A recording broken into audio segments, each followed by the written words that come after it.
કોણ બોલે? તમે કોણ? જનકભાઈ બોલે? હા જનકભાઈ તળાવિયા તારા હા સુધી? હા, હું નરેશભાઈ બોલું છું. નરેશભાઈ. નરેશભાઈ પટેલ.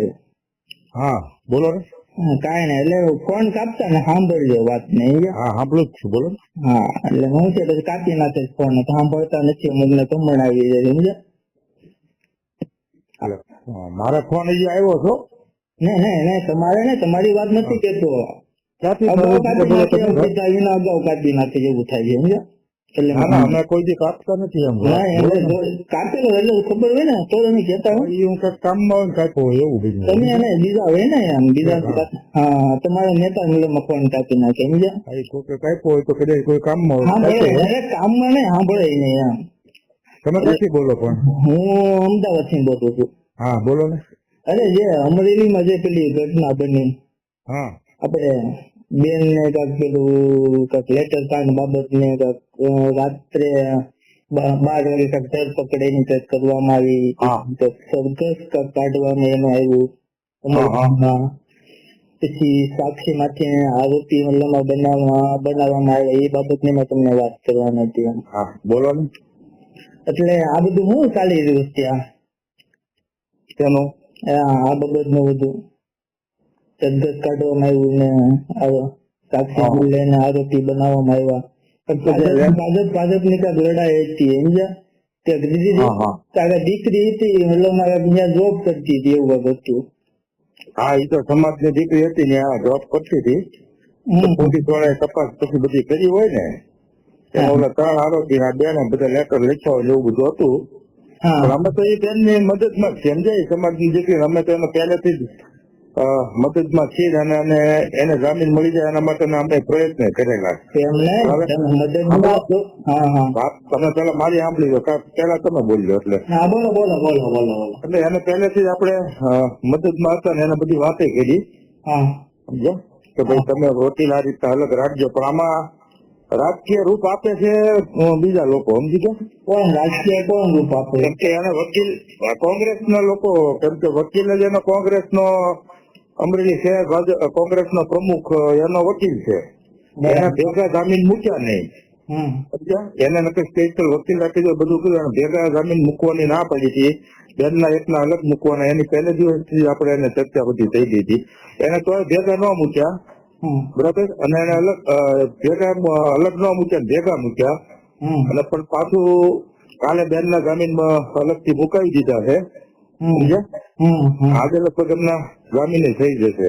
બરાબર. અને આપડે તો સમાજની દીકરી છે એટલે બેન હારે તો એવો કોઈ ઓલું હોય જ નહીં ને, એટલે એને તો આપણે પહેલેથી મદદ કરી જ છે. પહેલેથી તમે મદદ કરી, પણ જેને કીધું છે એનું શું છે?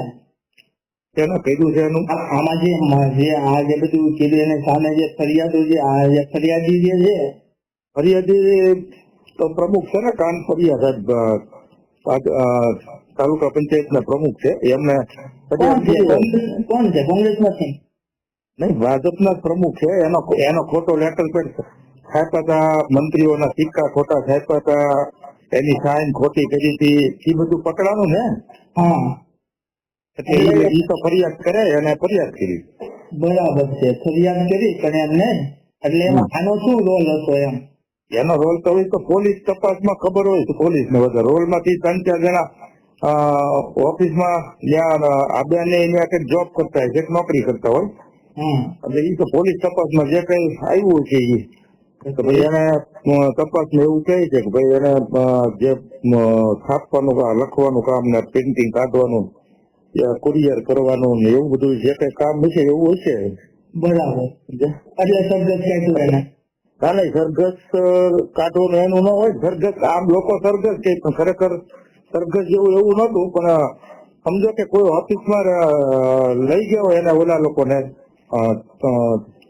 ને અને ઓફિસમાં નીચેથી આમ ઉપર લઈ જાય એટલે ડાયરેક્ટ ઓફિસમાં કઈ રીતે જાય? નીચેથી લઈ તો જવા પડે, એ રીતે લઈ ગયેલા છે, સમજ્યા? નહીં, બારે કાંક વિડીયો આવેલો છે. એની ઓફિસે ઓલો ભાઈ મનીષ વગર છે, મુખ્ય આરોપી છે. નીચેથી તો આવું નથી દેખાતું ને, નીચેથી નહીં દેખાય, દૂરથી નહીં થઈ છે. દૂરથી બાજુ કાંક છે કરવું. અને એની બાજુમાં જ બધી વસ્તુ છે, પણ ગાડી આખી આમ પડી હોય તમે સમજો ત્યાંથી આમ હાલીને ઉપર જાય એટલું તો કદાચ વિડીયો કોઈ ઉતારી ના કર્યું હોય એમ. ઉતારી તો કરે ના કોણ બધા પોલીસ વાળા ના બધા હતા જ ત્યાં બધું કોણ આમને વિડીયો આવી જાય હવે હાલો પણ વાડી વિડીયો આવ્યા હોય તે એમ ને ઉતારે હોય તો જ આવ્યો હોય ને નકર થોડા આવ્યા હોય. પણ એમ કે રીકન્સ્ટ્રક્શન કીધું તો રીકન્સ્ટ્રક્શન કેનું હોય એમ આવું કહેવાનું તો ઓલા લોકોનું કરવાનું હોય એનું કર્યું હોય ને એ તો પોલીસ નો વિષય છે, એમાં એને ખબર હોય એ લોકો હું રીકન્સ્ટ્રક્શન માં કરતા હોય એ તો એને ખબર હોય, આપણે તો ખબર ન હોય. રીકન્સ્ટ્રક્શન કોને કહેવાય, સર્જક કોને કહેવાય એમ એવું કઈ છે એમાં કઈ એવું પેલું ઉલ્લેખ કાયદામાં જોગવાઈ એવું કઈ કાયદાની જોગવાઈમાં એવું છે તો આપણને જ્યાં સુધી ખ્યાલ છે ત્યાં સુધી કે સરઘસમાં આ લોકો જે લોકોને કાઢે ને એને એના રિમાન્ડ લઈને કદાચ એને મારેલા હોય તો એ હાલી ન શકતા હોય, પછી એને ઉઘાડા પગે સરઘસ કાઢે એને ઉઘાડા પગે ચલાવવાના હોય એવું બધું હોય છે એવું કે. આ તો શું કેવાય સરઘસ જ કાઢેલું હતું સમજ્યા, બધું આ આવેલું છે આમદમ તો વય જ નહીં મતલબમાં એ તો ચોક્કસપણે એને કાઢેલું જ છે ને. હવે એ તો કાઢ્યું હોય છે તો એ તો એના વિરુદ્ધમાં જે કઈ કાર્યવાહી થવાની છે થાય ને. હવે તમે શું પગલા લેશો કે જ્યાં બેન નું જે ઇજ્જત ગઈ છે મતલબ સમજો 25 વર્ષની છોકરી છે તો સામાન્ય પરિવાર માંથી આવે છે એના પપ્પા તો તમને બધી ખબર જ છે કે ગાડી ચલાવે છે, તો એની હવે માનસિક સ્થિતિ અને શારીરિક સ્થિતિ શું એને અસર થતી હશે. હવે અમે તો પછી બીજું તો અમે શું કરીએ, અમે તો તમે ધારાસભ્ય મારી જવાબદારી બને છે બધું મારે હું કરી શકું ગમે વ્યક્તિ સમજો મારી પાસે પાવર તો હું બધું કરી શકું, તમારી પાસે પાવર છે તમે ભાજપ ના છો બરાબર છે, તમે ભાજપની સરકાર છે ગવર્મેન્ટ તો બધું કરી શકે છે બધું કરી શકતા આ તો કરી શકો ને.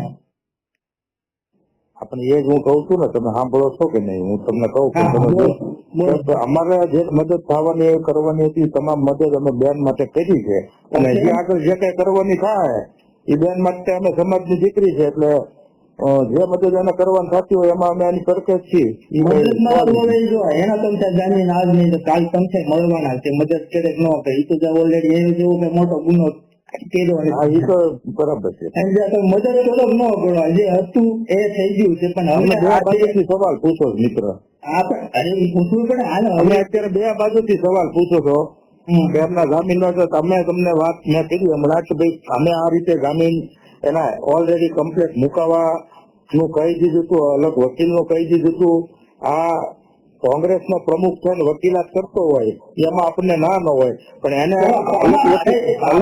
ભાજપ કોંગ્રેસ આમાં કઈ આવે ને જે આમાં એવું આવ્યું છે ભાઈ આમાં આવ્યું છે સપોર્ટ કરે છે સારું કહેવાય ને, હું તો એમ કઉ છું કોઈ પણ માણસ હોય તમારું અમે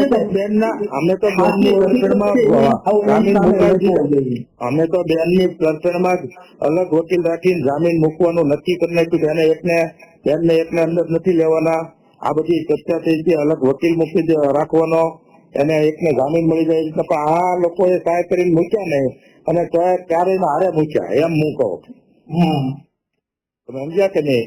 ફરી વખત કાલે અમે પછી અલગ કમ્પ્લેટ કરીને પાછા મુકાવ્યા છે, આજે એના બેનને જામીન થયો હતો જાય અને અમે એની મદદમાં જ છીએ. અમે જયારે એના ફોન આવે કોઈ પણ નો અમે એની ભેગા જ છીએ સમજે તમારી ભેગા જ હોય ને, અમે થોડા કઈ ઇજ્જત ગઈ તો ગઈ ને બેન નું સંઘર્ષ કાઢ્યું ઇજ્જત ગઈ તો ગઈ ને હવે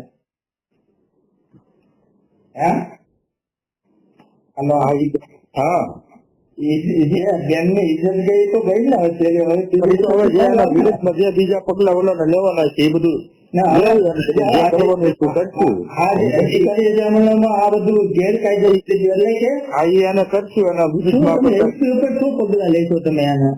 હા તો હું કઉ છું એના વિરુદ્ધમાં જે કઈ તપાસ થઈ ને જે કઈ એના અધિકારીઓ કામ તો કર્યું છે તો એના વિરુદ્ધમાં પગલા લેવું.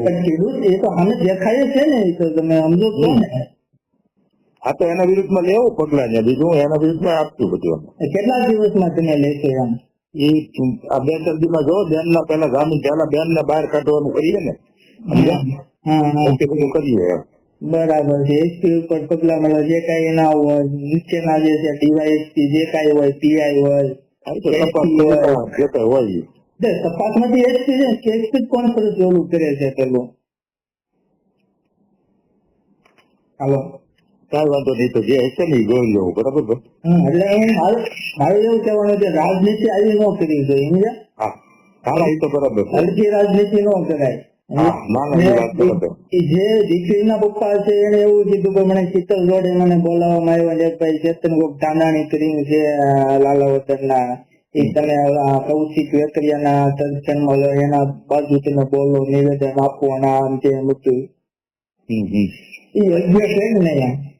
તો એ તો અમને પાછી ખ્યાલ નથી સમજે. હું તો ઘરે લગ્ન છે એટલે મેરેજમાં પડ્યો છું. હા, એવું છે. આમાં કેવું થાય છે જયારે આવી ઘટનાઓ બને ને એટલે પછી લોકો ફરી જતા હોય છે સમજ્યા. શું કરે છે? લોકો ફરી જતા હોય છે એમ. હા હા, હે ના? આ તો એ ઘટના બને એમ કે આવું નતું આમ હતું અમને ખબર નહોતી ને ફલાણું ઢેકુડું ને એમ બધું વગેરે વગેરે. બરાબર. હા હા, સમજ્યા? અને આપણે તો જે છે એ જ વાત કરીએ. મારે તમને કહેવાનું તમે ધારાસભ્ય છો, આપણે જે છે એ ભાજપના જ વાત ધારાસભ્ય કરી છો. ને. તમે આગળ એસપી ને તમે એને કહી શકો, તમે આગળ બી વાત કરી શકો, ગૃહમંત્રી તો અમે વાત કરી હોય ને એ જ કહી છે ને, અમે બેનને મદદ કરી હોય. કરી શકો છો. આ બધાને કરીએ જ છીએ ને, સામે બધાને તમે કરીએ જ છીએ ને. કાયદેસરના પગલા તમે લઈ શકો છો. માનવ ભંગનો એને ભંગ કરેલો છે, માનવ અધિકારનો ભંગ કરેલો છે એને. હા હા હા, આ સાચી લેવામાં ન આવે. વારંવાર આવી ઘટનાઓ બને છે. નહીં કરીએ ને. ગુજરાતમાં તમને કહું ને, ગુજરાતમાં એક પોલીસ સ્ટેશનમાં કોઈ નાના માણસોની ફરિયાદ લેવામાં નથી આવતી. ફરિયાદ લેવાની, ફરિયાદ FIR લેવી જોઈએ. એક હારે બધી રજૂઆત કરી દઈએ ને, હવે બધી કરતી એક હારે. ક્યારે રજૂઆત તો હવે કોઈ ફરિયાદ ન લેતી મને કહેજો ને, બરાબર? ફરિયાદ નાના માણસો ન લેતી કહેજો. અરે મારે શું કહેવાનું, એ તો આદેશ છે. અમે હમણાં પેલી હમણાં સાઉથમાં ઘટના બની હતી. તો પછી રૂબરૂ આપણે મળીએ એટલે જે વિષય હોય ને એક હારે અમને કહેજો, એટલે અમે એક હારે રજૂઆત કરી દઈએ. રજૂઆત છે જ ઓલરેડી ન્યૂઝમાં. હા, પણ રજૂઆત એક હારે બધું આપજો ને, એક હારે આપણે આપી દઈએ બધી રજૂઆત. આ વસ્તુ થાય છે એટલે અમે એ પ્રમાણે સીએમ સાહેબ ને બધાને રજૂઆત કરીએ ને, સમજ્યા? કે ભાઈ રજૂઆત ક્યાં આવે ઓલરેડી છે. દાહોદમાં ઘટના બની, એને કેમ સરઘસ કાઢવામાં આવ્યું. રાજકોટમાં જે ઘટના જસદણમાં બની હતી જે રેપ બાબતનું હતી, એને કેમ રિકન્સ્ટ્રક્શન કરવામાં આવ્યું? કઈ કરવું છે ને કે અહીંયા ઓલું કરેલું તો અહીંયા મને લાવવામાં આવ્યા હતા આ છે વગેરે વગેરે, કેમ કરવામાં આવ્યું? એ તો ન્યા જસદણ વાળા ને રાજકોટ વાળા ખબર હોય, ન્યા તો આપણો વિસ્તાર નહીં. તો તમારે શું ખાલી કરવાનું હોય? એમને તમારે શું કરવાનું હોય? તમે રૂબરૂ આવતા